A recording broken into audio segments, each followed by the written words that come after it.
It was interesting to be in the quiet old town once more, and it was not disagreeable to be here and there suddenly recognized and stared after.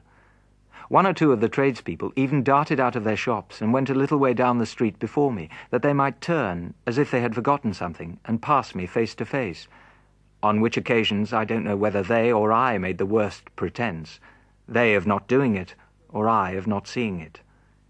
Still, my position was a distinguished one, and I was not at all dissatisfied with it, until fate threw me in the way of that unlimited miscreant, Trabb's boy.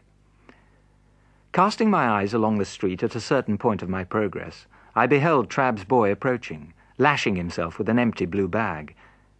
Deeming that a serene and unconscious contemplation of him would best beseem me, and would be most likely to quell his evil mind, I advanced with that expression of countenance, and was rather congratulating myself on my success, when suddenly the knees of Trabb's boy smote together, his hair uprose, his cap fell off, he trembled violently in every limb, staggered out into the road, and crying to the populace, "Hold me, I'm so frightened," feigned to be in a paroxysm of terror and contrition, occasioned by the dignity of my appearance.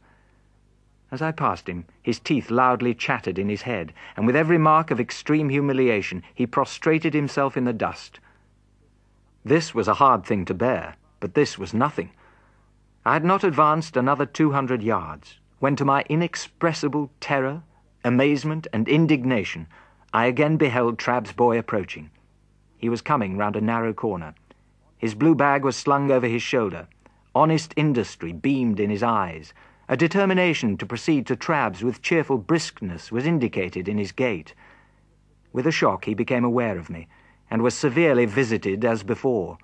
But this time his motion was rotatory, and he staggered round and round me with knees more afflicted, and with uplifted hands as if beseeching for mercy.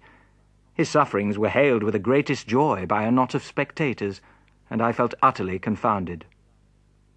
I had not got as much further down the street as the post office, when I again beheld Trabb's boy shooting round by a back way. This time he was entirely changed. He wore the blue bag in the manner of my greatcoat, and was strutting along the pavement towards me on the opposite side of the street, attended by a company of delighted young friends, to whom he from time to time exclaimed with a wave of his hand, "Don't know ya!"